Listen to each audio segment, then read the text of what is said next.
तो हेलो साथियों, नमस्कार। स्वागत है आपका आपके अपने चैनल सक्सेस जंक्शन एक कदम सफलता की ओर में। मेरा नाम है अतुल शुक्ला और हम लेकर के आ गए हैं आपके लिए एमपी टेट वर्ग 3 पात्रता परीक्षा 2024 पर्यावरण अध्ययन यानी कि ईवीएस की क्लास नंबर 2 और पीवाईक्यू सीरीज में ये क्लास नंबर 6 है। इससे पहले हम मैथ की एक वीडियो ऑलरेडी अपलोड कर चुके हैं, सीडीपी की वीडियो अपलोड कर चुके हैं, 2 क्लास और अपलोड कर चुके हैं और ईवीएस की इससे पहले भी एक वीडियो अपलोड कर चुके हैं। ये ईवीएस की वीडियो नंबर 2 है। तो चलिए शुरुआत करते हैं बिना समय गवाए हुए। इससे पहले वीडियो को लाइक करके चैनल को सब्सक्राइब कर लीजिए, जिससे कि सारी जो वीडियो आ रही हैं वो सही समय पर आप तक पहुंच सकें। अगर आप पीवाईक्यू सीरीज भी कंप्लीट कर लेते हैं, प्रीवियस ईयर के जितने भी क्वेश्चन हैं उनको भी अगर कंप्लीट कर लेते हैं, तो आप आराम से इस एग्जाम को क्वालिफाई कर जाएंगे। एक्स्ट्रा एफर्ट करने की आवश्यकता आपको नहीं पड़ेगी। और सभी पीवाईक्यू जो है हम यहाँ पर करा रहे हैं, हर सब्जेक्ट के करा रहे हैं। इसके बाद हिंदी का और इंग्लिश का भी हम लेकर के आने वाले हैं। ठीक है, तो चलिए शुरुआत करते हैं। आइए देखते हैं आज का पहला प्रश्न क्या है। लास्ट में कमेंट बॉक्स में कमेंट जरूर कीजिएगा कि आपके इनमें से टोटल कितने नंबर बन रहे हैं। ठीक है, चलिए शुरुआत करते हैं। देखिए, आज का पहला प्रश्न है, Thumba equatorial rocket launching station कहाँ पर स्थित है? जहाँ से हमारे भारत में रॉकेट को लॉन्च किया जाता है वो कहाँ पर स्थित है? सारे प्रश्न जो है वो प्रीवियस ईयर में पूछे गए हैं, 2022 में, 2018 में, और अभी हम 2022 वाले एग्जाम को यहाँ पर कवर कर रहे हैं जितने 2022 में पूछे गए हैं। आपको पता है यही प्रश्न बार बार रिपीट होते हैं। ठीक है, कुछ एक्स्ट्रा कुछ अलग नहीं आने वाला है। सोमनाथ में, तिरुवनंतपुरम में, श्रीहरिकोटा में या फिर चांदीपुर में, कहाँ पर है? तो चलिए देख लेते हैं। थुम्बा अंतर्राष्ट्रीय जो रॉकेट लॉन्चिंग स्टेशन है वो आपका, इसका आंसर ऑप्शन नंबर बी हो जाएगा, तिरुवनंतपुरम में स्थित है। देखिए, कब इसकी स्थापना हुई थी, स्थापना भी आपसे पूछा जा सकता है। तो Thumba equatorial rocket launching station की स्थापना 21 नवंबर 1963 को की गई थी।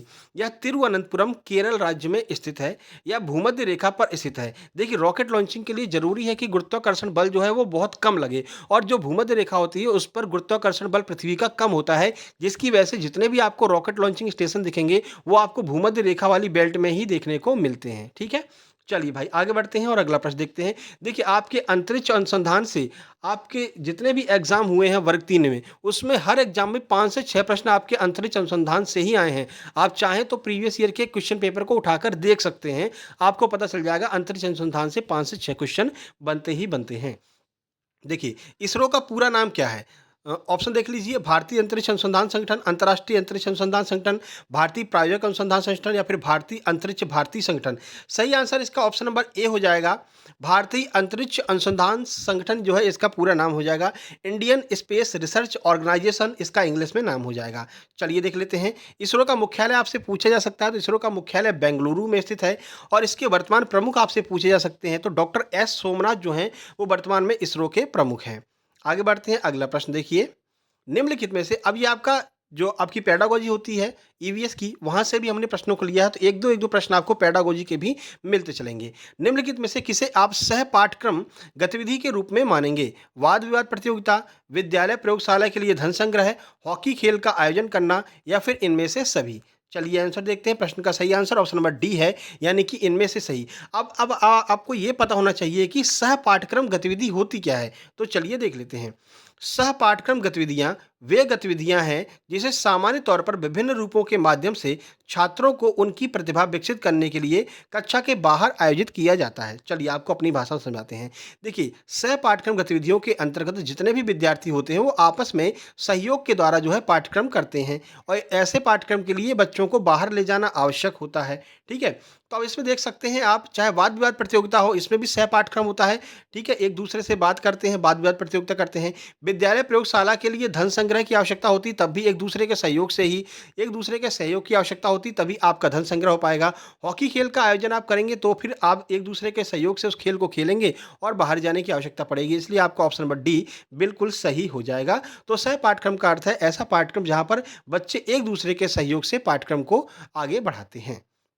देखिए, इनमें आपका क्या-क्या आ जाएगा। देखिए, भ्रमण, कहीं आप बाहर भ्रमण पर जा रहे हैं, क्रिकेट, हॉकी, फुटबॉल जैसी गतिविधियाँ, वाद-विवाद, ये सब जो है इसी के अंतर्गत आते हैं, सह पाठ्यक्रम के अंतर्गत आते हैं।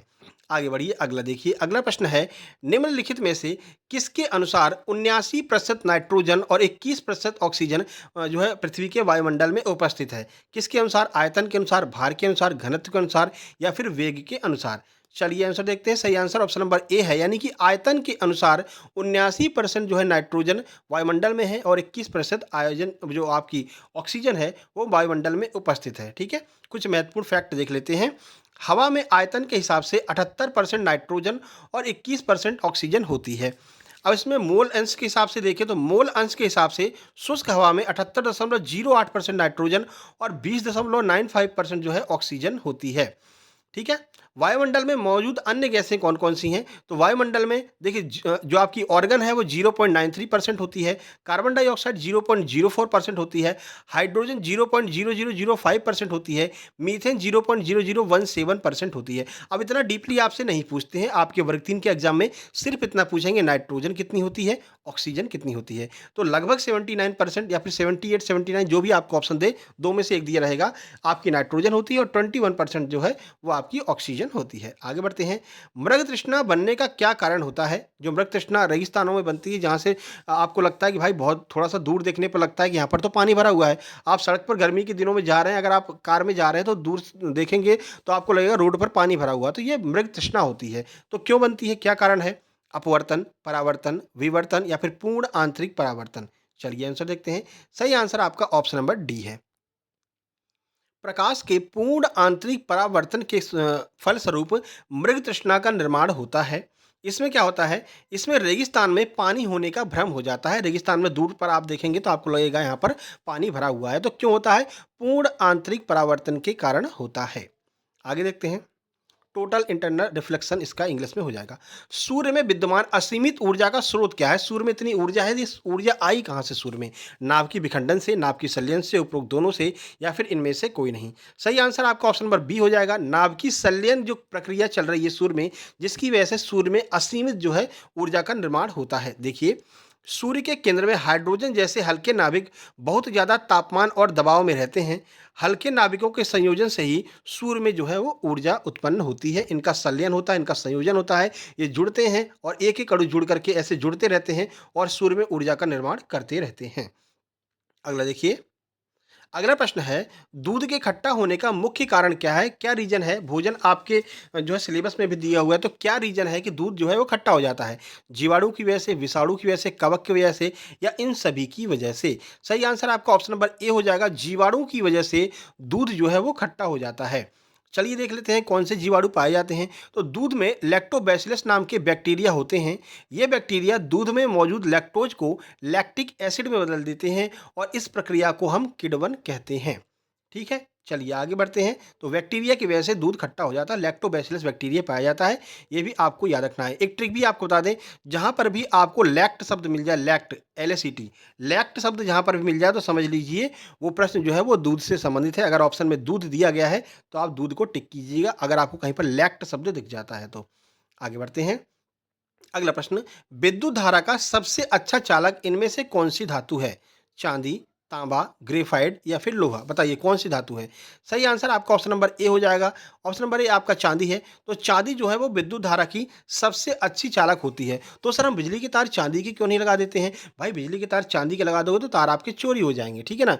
इस वजह से बिजली की तारों में जो है आपका एल्यूमिनियम और लोहे का यूज किया जाता है। तांबे के भी बिजली के तार बनाए जाते हैं, चांदी के बिजली के तार नहीं बनाए जाते हैं।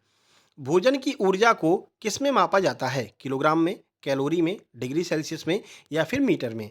आइए आंसर देखते हैं। सही आंसर ऑप्शन नंबर बी है। भोजन की ऊर्जा को हम कैलोरी में मापते हैं।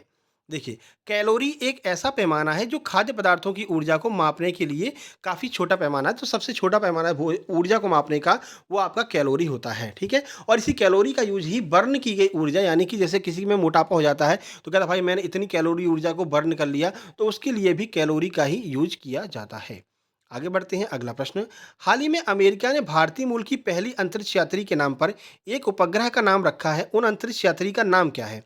सुनीता विलियम्स, स्वाति मोहन, कल्पना चावला, निखत जरीन? आइए आंसर देखते हैं। सही आंसर ऑप्शन नंबर सी है। कल्पना चावला के नाम पर अमेरिका ने अपने एक उपग्रह का नाम रखा है। देखिए, कल्पना चावला के बारे में कुछ महत्वपूर्ण जानकारी आपको दे दें, यहाँ से प्रश्न बन सकता है। कल्पना चावला भारतीय मूल की पहली अंतरिक्ष यात्री थी। कल्पना चावला का निधन 1 फरवरी 2003 को हुआ था और ये कोलंबिया नामक जो आपका अंतरिक्ष यान था उससे वापस लौट रही थी। पृथ्वी की सतह में घर्षण की वजह से कोलंबिया जो यान था उसमें आग लग गई और जिसकी वजह से इनकी जो है मृत्यु हो गई थी। आगे बढ़ते हैं। अगला प्रश्न, भारत का पहला उपग्रह कौन सा है जिसे भारतीय निर्मित प्रक्षेपण यान से प्रक्षेपित किया गया था? ऐसा कौन सा उपग्रह, मतलब भारत ने जो प्रक्षेपण यान निर्मित किया था उसकी मदद से इसको प्रक्षेपित किया गया था, वो कौन सा उपग्रह है? आर्यभट्ट, भास्कर, इनसेट या फिर रोहिणी? सही आंसर ऑप्शन नंबर डी हो जाएगा आपका, रोहिणी बिल्कुल सही आंसर हो जाएगा। 2022 के एग्जाम में ये प्रश्न कम से कम 14 से 15 बार पूछा गया, बार बार घुमा करके। पहला कौन सा है, कितना वजन था, कब इसको जो है लॉन्च किया गया था? तो याद रखिएगा, रोहिणी नामक जो उपग्रह है वो भारत के स्वदेशी प्रक्षेपण जो आपका वो होता है, उपकरण होता है, उससे जो है प्रक्षेपित किया गया था, वो रोहिणी है। देखिए, रोहिणी भारत का पहला उपग्रह था जिसे भारत निर्मित प्रक्षेपण यान से प्रक्षेपित किया गया था। कौन सा प्रक्षेपण यान था और किस डेट को प्रक्षेपित किया गया था, बहुत ज़्यादा महत्वपूर्ण है। प्रीवियस ईयर के क्वेश्चन आप उठाकर देखेंगे तो ये बार बार पूछा गया है। तो इसे SLV-3 से सफलतापूर्वक 18 जुलाई 1980 को श्रीहरिकोटा रेंज से प्रक्षेपित किया गया था। तो 3 प्रश्न आपके यहाँ पर कवर हो रहे हैं। 4 प्रश्न, पहला तो भारत का पहला उपग्रह कौन सा है जिसे स्वदेश की द्वारा लॉन्च किया गया था, रोहिणी है। इसे किससे लॉन्च किया? तो SLV-3 से। कब लॉन्च किया? 18 जुलाई 1980 को। कहाँ से लॉन्च किया? श्रीहरिकोटा रेंज से इसको लॉन्च किया गया था। और ये अलग-अलग प्रश्न बना है कि कब लॉन्च किया गया, कहाँ से लॉन्च किया गया, ये अलग-अलग प्रश्न बना है। हमने एक में ही इसको कवर कर लिया है। अगला देखिए, अंतरिक्ष में भारत के पहले मानव मिशन का नाम क्या है? जो भारत का पहला मानव मिशन अंतरिक्ष में जा रहा है, अभी तक रूस, चाइना, अमेरिका जा चुके हैं, लेकिन भारत अब पहुंचाने वाला है। तो क्या नाम है? गगनयान, चंद्रयान, अंतरिक्षयान या फिर आकाशयान? सही आंसर आपका ऑप्शन नंबर ए हो जाएगा। गगनयान जो है वो भारत का पहला ऐसा मिशन है जिसमें आपके जितने भी मानव होंगे भारत की तरफ से, वो मानव जो है 3 से 4 मानव अंतरिक्ष में जाने वाले हैं। देखिए कब तक जाएंगे, तो इसको आगे बढ़ाया जा रहा है। अभी 2023 में था, फिर 2024-25 हो गया है। भारत का पहला मानव अंतरिक्ष मिशन गगनयान 2024 के आखिर या फिर 2025 में लॉन्च होने की उम्मीद है। इस मिशन के तहत 4 अंतरिक्ष यात्रियों को 400 किलोमीटर की ऊंचाई पर पृथ्वी की कक्षा में भेजा जाएगा। तो 2024-25 में ये जो है आपका लॉन्च हो जाएगा। इनमें से किसे भारतीय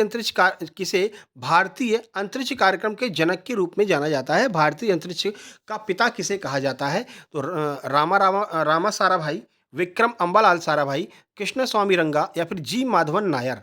आइए आंसर देखते हैं। प्रश्न का सही आंसर ऑप्शन नंबर ए नहीं होगा, इसका ऑप्शन नंबर बी हो जाएगा। विक्रम साराभाई जो है सब जानते हैं, ऑप्शन नंबर बी जो है बिल्कुल सही होगा। विक्रम अम्बालाल साराभाई को अंतरिक्ष कार्यक्रम का जनक माना जाता है, भारतीय अंतरिक्ष कार्यक्रम का। देखिए, डॉक्टर साराभाई को भारतीय अंतरिक्ष कार्यक्रम का जनक माना जाता है। इन्हीं के द्वारा 11 नवंबर 1947 को अहमदाबाद में फिजिकल रिसर्च लेबोरेटरी की स्थापना की गई थी। तो प्रश्न बनेगा, फिजिकल रिसर्च लेबोरेटरी की स्थापना किसने की? तो अम्बालाल साराभाई ने।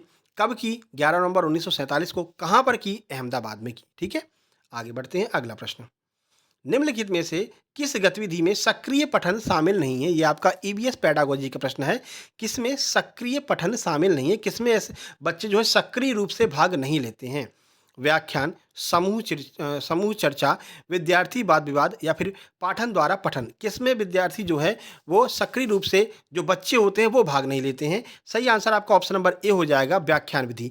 व्याख्यान विधि में क्या होता है? इसमें शिक्षक की महत्वपूर्ण भूमिका होती है। शिक्षक आता है, वो लेक्चर देता है, इसी को व्याख्यान कहते हैं, और बच्चे उसको सुनते हैं, लेकिन इसमें बच्चे सक्रिय रूप से भाग नहीं लेते हैं। शिक्षक सक्रिय रूप से भाग लेता है इसमें।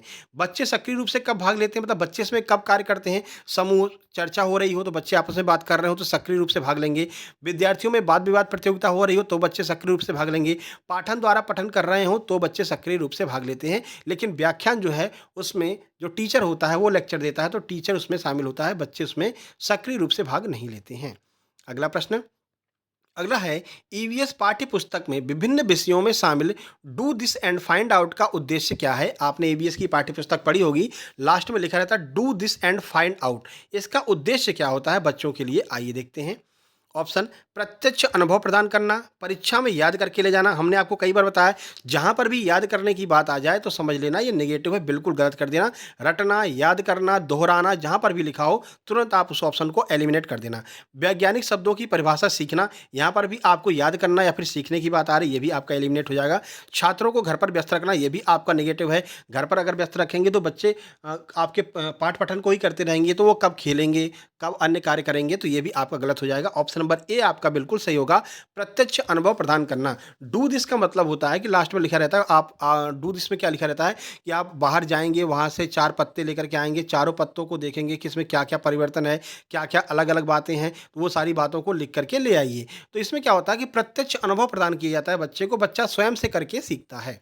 ऑप्शन नंबर ए आपका सही होगा। अगला देखिए, do this and find out का उद्देश्य शिक्षार्थियों को अधिगम का एक ठोस अर्थ देना एवं सार्थक गतिविधियों में सक्रिय रूप से शामिल करना है। वही बात है जो हमने आपको बताया था सिंपल लैंग्वेज में।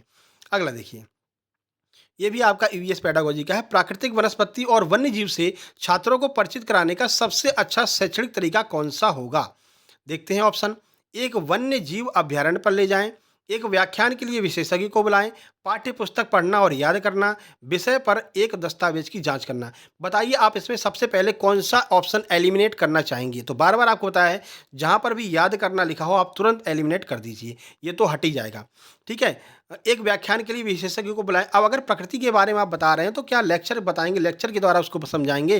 तो लेक्चर वाली बात गलत हो जाएगी। विषय पर एक दस्तावेज की जांच, आप कहेंगे भाई इस विषय पर एक दस्तावेज बड़ा सा बना करके ले आओ, तो छोटे छोटे बच्चे कहाँ से दस्तावेज बना करके ले आएंगे? तो सबसे अच्छा रहेगा कि एक वन्य जीव अभ्यारण्य पर बच्चों को ले जाएं और प्रकृति से उनको परिचित कराएं कि भाई ये शेर है, ये चीता है, ये इसका वृक्ष है, ये आम का वृक्ष है, ये पीपल का वृक्ष है। इसके लिए एक वन्य जीव अभ्यारण्य पर आपको बच्चों को ले जाना होगा। यही आपका बिल्कुल सही आंसर होगा। देखिए, यह शिक्षार्थियों को एक सक्रिय शिक्षा अनुभव प्रदान करता है। यह स्कूल के बाहर या वास्तविक दुनिया के साथ जीवन के लिए कक्षा को सीखने में लिंक प्रदान करता है। वही बात जो हमने आपको बताई, सीधे बच्चे प्रत्यक्ष रूप से खुद से सीख लेंगे अगर आप एक जो है अभ्यारण्य में ले जाएंगे। अगला देखिए, ईवीएस शिक्षण अधिगम प्रक्रिया में खेलकूद को महत्वपूर्ण क्यों माना गया है? यह छात्रों के लिए सुखदायक है, इससे सिखाने का समय बचता है, या शिक्षार्थियों के जीवन अनुभव को ज्ञान से जोड़ता है, या शिक्षकों के लिए आसान है? तो शिक्षकों के लिए आसान तो सबसे पहले गलत कर देंगे, क्योंकि शिक्षक कभी भी पढ़ाने जाएगा तो अपनी आसानी, अपनी आराम को नहीं देखेगा, ये भी गलत हो जाएगा। शिक्षार्थियों के अनुभव के ज्ञान को जोड़ता है। ठीक है, देखिए खेल-कूद क्या होता है? खेल-कूद में बच्चे एक दूसरे से सीखते हैं। जैसे मान लीजिए कबड्डी खेल रहे हैं, तो उनमें क्या होता है कि जितना भी उनके जीवन का जो अनुभव होता है, उस अनुभव के द्वारा ही कबड्डी खेलते हैं। बच्चे एक दूसरे से मिल-जुल करके कैसे खेलेंगे, एक दूसरे से मेल-जोल बढ़ेगा। और आपने एक कहानी सुनी होगी संगठन में शक्ति है, उसमें बताया जाता है कि बच्चे मिल-जुल करके अगर रहेंगे तो कभी कोई परेशानी नहीं आएगी। यानी कि जीवन के अनुभव को ज्ञान के माध्यम से जोड़ने का काम खेल-कूद करता है। इसलिए इसको ईवीएस में महत्वपूर्ण माना गया है, बच्चों को खेलने-कूदने दिया जाना चाहिए। तो ऑप्शन नंबर सी आपका बिल्कुल सही आंसर हो जाएगा। खेल खेलने से शिक्षार्थी सक्रिय रूप से जीवन के अनुभव को ज्ञान के साथ जोड़ता है। वही बात जो हमने आपको बताई, सक्रिय रूप से जो आपके खेल के माध्यम से जीवन के अनुभव को जोड़ लेता है कि सब लोग एक साथ खेलेंगे, संगठन में शक्ति होगी, ये सारी बातें उसके मन में आती रहती हैं। आगे बढ़ते हैं। अब यहाँ से फिर से आपका जो है ईवीएस शुरू हो जाएगा। तो लगभग 4 से 5 प्रश्न हमने पेडागोजी के भी कवर कर लिए हैं, साथ ही साथ में आगे भी इसी तरह से कवर करते रहेंगे। वीडियो पसंद आए तो वीडियो को लाइक जरूर कर देना, अपने दोस्तों तक शेयर कर देना, और टेलीग्राम चैनल नीचे दिया गया है सक्सेस जंक्शन लाइव के नाम से, उसे भी आप लोग ज्वाइन कर लेना।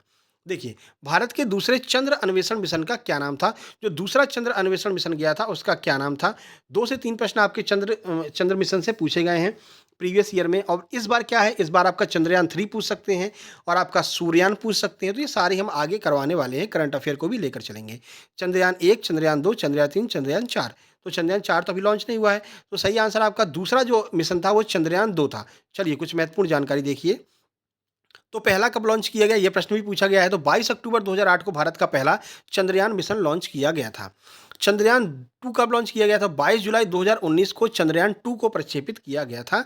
आपका चंद्रयान 3 को कब प्रक्षेपित किया गया? तो 14 जुलाई 2023 को चंद्रयान 3 को प्रक्षेपित किया गया। स्टार मार्क कर लीजिए, 5 से 6 बार ये आपके एग्जाम में इस बार के पात्रता परीक्षा में आने वाला है, ये गारंटेड है। ठीक है, जब आप लोग हमारे पास क्वेश्चन भेजेंगे, एनालिसिस जब हम कराएंगे एग्जाम का, तब आपको बताएंगे देखिए क्वेश्चन हमने बताया था और ये क्वेश्चन आपके एग्जाम में आया है। डेली हम आपका एनालिसिस भी करवाएंगे कि कौन कौन से प्रश्न आपके एग्जाम में आ रहे हैं। आदित्य L1 अपने मिशन पर कब पहुंचा था? ये आदित्य L1 अभी भारत के द्वारा सूर्य मिशन लॉन्च किया गया है और ये भी आपका स्टार मार्क कर लीजिए, ये भी पक्का 101% आपके एग्जाम में आएगा, ये गारंटेड है। 6 जनवरी 2024, 2 सितंबर 2023, 1 जनवरी 2024 या फिर इनमें से कोई नहीं। चलिए आंसर देख लेते हैं। सही आंसर ऑप्शन नंबर बी है, 2 सितंबर 2023 को आदित्य L1 मिशन को लॉन्च किया गया था। आदित्य की यात्रा 2 सितंबर 2023 को शुरू हुई। 5 महीने बाद 6 जनवरी 2023 की शाम को यह सैटेलाइट L1 पॉइंट पर पहुंच गया। इस L1 पॉइंट को L1 क्यों कहा जाता है? तो इसको हम लैग्रांज पॉइंट कहते हैं। क्या कहते हैं? लैग्रांज पॉइंट, याद रखना, ये भी बनेगा। लैग्रांज 1 पॉइंट जो है इसको कहा जाता है। यहीं पर ये सूर्ययान जो है आपका चक्कर लगाता रहेगा, आदित्य L1। ठीक है, चलिए दोनों डेट याद रखिएगा। 2 सितंबर को लॉन्च किया गया, 6 जनवरी को यह पहुंच गया था 2024 में। आगे बढ़ते हैं। एडुसेट किस उद्देश्य से प्रक्षेपित किया गया था? जो मतलब एडुसेट नामक जो उपग्रह लॉन्च किया गया था, किस उद्देश्य से इसको लॉन्च किया गया था? ऑप्शन देखते हैं। उपग्रह के माध्यम से बेहतर गुणवत्ता वाली शिक्षा, दूरस्थ गुणवत्ता वाली शिक्षा, शिक्षकों को निर्देशात्मक सामग्री प्रदान करना, उपग्रह के माध्यम से पाठ को आसानी से याद करना। कौन सा क्वेश्चन, कौन सा ऑप्शन सबसे पहले एलिमिनेट होगा? तो याद करना जहां पर भी दिख रहा है तो ये क्वेश्चन आपका एलिमिनेट हो जाएगा, इसको तो भूल ही जाओ। चलिए आंसर देख लेते हैं। सही आंसर ऑप्शन नंबर ए हो जाएगा, उपग्रह के माध्यम से बेहतर गुणवत्ता वाली शिक्षा प्रदान करना। एडुसेट जो उपग्रह लॉन्च किया गया था, इसका मुख्य उद्देश्य था। देखिए अब डेट याद कर लीजिएगा क्योंकि डेट यहाँ पर पूछी जाती है 101%। एडुसेट को उपग्रह के माध्यम से बेहतर गुणवत्ता वाली शिक्षा प्रदान करने के उद्देश्य से लॉन्च किया गया था। इसे 20 सितंबर 2004 को, कब? 20 सितंबर 2004 को इसरो के द्वारा प्रक्षेपित किया गया था। डेट जरूर याद रखिएगा, डेट वाले प्रश्न बनते ही बनते हैं। अगला देखिए, भारत के पहले उपग्रह आर्यभट्ट का कक्षीय जीवन कितना था? इस उपग्रह पर 3 प्रश्न आपके एग्जाम में बने थे। देखिए 12 साल था, 17 साल से थोड़ा अधिक, 18 साल से थोड़ा कम, 17 साल से थोड़ा कम। तो कितने टाइम के लिए भारत के पहले उपग्रह, जो कि भारत के द्वारा लॉन्च किया गया था लेकिन किसी अन्य देश के सहयोग से, ठीक है? और अपना स्वयं का भारत का कौन सा था? पहला तो वो रोहिणी था, और ये जो उपग्रह है ये भी भारत का ही था लेकिन दूसरे देश के सहयोग से लॉन्च किया गया था। इसकी मतलब अवधि कितनी थी, कक्षीय अवधि? सही आंसर ऑप्शन नंबर डी हो जाएगा, 17 साल से थोड़ा कम समय तक जो है ये रहा था। देखिए भारत का पहला उपग्रह आर्यभट्ट 1957 में लॉन्च किया गया था। इसकी कुल कक्षीय अवधि 17 साल से कम समय तक थी। आगे बढ़ते हैं। भारत के पहले उपग्रह आर्यभट्ट का प्रक्षेपण द्रव्यमान कितना था, वजन कितना था आपके जो आर्यभट्ट लॉन्च किया गया था? आइए देख लेते हैं। 240 केजी, 300 केजी, 360 केजी या फिर 400 किलोग्राम। सही आंसर आपका ऑप्शन नंबर सी हो जाएगा, 360 किलोग्राम जो है वो इसका द्रव्यमान था पहली बार जब इसको लॉन्च किया गया था। अगला देखिए, कौन सा विटामिन जल में घुलनशील है? बहुत बार पूछा गया प्रश्न, विटामिन ए, बी, सी या फिर बी और सी दोनों। आंसर देख लेते हैं। सही आंसर ऑप्शन नंबर डी हो जाएगा, विटामिन बी और सी ये दोनों जो होते हैं वो जल में घुलनशील होते हैं। इसके अलावा कौन बचा? इसके अलावा के ई डी और ए, ये जो होते हैं ये 4 विटामिन ये आपके वसा में घुलनशील होते हैं। याद कैसे करेंगे? डब्ल्यू माने वाटर, बी सी माने विटामिन बी, विटामिन सी, तो डब्ल्यू बी सी याद रखिएगा तो आपको याद हो जाएगा। ठीक है, तो जल में घुलनशील बी और सी हैं और इनके अलावा जितने भी आपके बचेंगे विटामिन वो आपके वसा में घुलनशील होंगे। आगे बढ़ते हैं। देखिए गुब्बारे को उड़ाने में काम में लाई जाने वाली गैस कौन सी है? जो आपको उड़ने वाले गुब्बारे होते हैं, गैस के गुब्बारे उड़ रहे हैं, तो उसमें कौन सी गैस भरी होती है? Nitrogen, hydrogen, helium, carbon dioxide. Answer देखिए, सही आंसर ऑप्शन नंबर सी हो जाएगा, उसमें हीलियम गैस भरी होती है जिसकी वजह से वह गुब्बारा आकाश में उड़ता है। तो उड़ने वाले गुब्बारे में हीलियम गैस भरी जाती है। इसके अलावा बात करें, वायुमंडल में सर्वाधिक नाइट्रोजन गैस पाई जाती है, बताया आपको 78%, और कार्बन डाइऑक्साइड गैस का प्रयोग आग को बुझाने में किया जाता है। आग को, ठीक है, आग को बुझाने में कार्बन डाइऑक्साइड गैस का प्रयोग किया जाता है, ये भी आपको याद रखना है, आगे प्रश्न बन सकता है। सोने का शुद्धतम रूप कितने कैरेट का होता है? कितने कैरेट के सोने को हम शुद्ध सोना कहते हैं? 22, 34, 24 या फिर इनमें से कोई नहीं। सही आंसर आपका ऑप्शन नंबर सी हो जाएगा, 24 कैरेट का जो सोना होता है वो एकदम शुद्ध सोना होता है। और आपका जो सोना होता है अगर 24 कैरेट का यूज करेंगे तो तुरंत टूट जाएगा, बहुत डक्टाइल होता है। मतलब कि जैसे ही आप छुएंगे या फिर थोड़ा सा उसको उठाएंगे तो टूट जाएगा। तो 24 कैरेट को सोना बहुत कम लोग यूज करते हैं। उसको मजबूत बनाने के लिए इसमें तांबे को मिलाया जाता है और 22 कैरेट का सोना जो है हम लोग यूज करते हैं। जो हम लोग आभूषणों में यूज करते हैं वो सोना 22 कैरेट का होता है, ये भी याद रखिएगा। 22 कैरेट के सोने को हम आभूषणों में यूज में लाते हैं जिससे कि आभूषण मजबूत भी रहते हैं, इतनी जल्दी टूटते नहीं हैं। तो यहाँ पर आपके जो है ये प्रश्न समाप्त होते हैं। 25 प्रश्न हमने आपको कराए। बताइए 25 में से आपके कितने नंबर आए हैं? कमेंट बॉक्स में कमेंट कीजिएगा। सर 30 प्रश्न क्यों नहीं हुए? क्योंकि पेडागॉजी के प्रश्न हमने इसमें कम लिए थे। पेडागॉजी एक साथ में करवा देंगे आपके एग्जाम के 3-4 दिन पहले। सभी सब्जेक्ट की पेडागॉजी के जो टॉप 100 प्रश्न होंगे, वो टॉप 100 प्रश्न हम एक साथ करवा देंगे। ठीक है? हर सब्जेक्ट के। तो क्योंकि वो तुरंत करवाएँगे तो याद भी रहेगा, ठीक है? नहीं तो आप भूल जाओगे। ठीक है? तो आपको परेशान बिल्कुल नहीं होना है। अब भाई वीडियो पसंद आ गई तो वीडियो को लाइक ज़रूर कर देना और शेयर कर देना अपने सभी दोस्तों के पास में। और चैनल पर पहली बार आए तो सब्सक्राइब करके नोटिफिकेशन बेल ज़रूर दबा लेना है। इसके बाद में हिंदी का आने वाली वीडियो हिंदी की आएगी, ठीक है? हिंदी के बाद में आपकी इंग्लिश की वीडियो आएगी। जो लोग इंग्लिश से फॉर्म भरे हैं कमेंट बॉक्स में कमेंट कीजिएगा। उसके बाद में वापस से हम सीडीपी की वीडियो लाएंगे, चाइल्ड डेवलपमेंट की, बाल विकास की। फिर से मैथ की वीडियो लाएंगे और संस्कृत की वीडियो, ठीक है? तो हर पीवाईक्यू एग्जाम, हर सब्जेक्ट का जो है पीवाईक्यू हम लेकर के आने वाले हैं। बस आपके सहयोग की आवश्यकता है। लाइक जरूर कीजिएगा और शेयर कीजिएगा अपने दोस्तों के पास में। टेलीग्राम चैनल का नाम एक बार ध्यान से सुन लीजिए, सक्सेस जंक्शन लाइव। ये टेलीग्राम चैनल है, इसको जरूर ज्वाइन कर लेना। यहाँ पर हम आपको अपडेट देते रहेंगे। हमारा व्हाट्सएप नंबर है 70, चलिए व्हाट्सएप नंबर बाद में बताएंगे, ठीक है ना? अभी दिमाग से निकल गया है। बाद में बताएंगे, आपको व्हाट्सएप नंबर भी दे देंगे। कोई भी समस्या हो तो आप व्हाट्सएप पर संपर्क कर सकते हैं और उस व्हाट्सएप नंबर को सेव करके रखिएगा। जैसे ही आप एग्जाम सेंटर से बाहर निकलें तो जितने भी क्वेश्चन आपको याद रहेंगे आप उस पर जरूर शेयर करना अपने नाम के साथ में। चलिए फिर मिलते हैं नेक्स्ट वीडियो में, ठीक है? और इसको शेयर कर देना अपने दोस्तों के पास में और वीडियो कैसी लगी कमेंट बॉक्स में कमेंट करके जरूर बताना। चलिए मिलते हैं फिर। नमस्कार, धन्यवाद।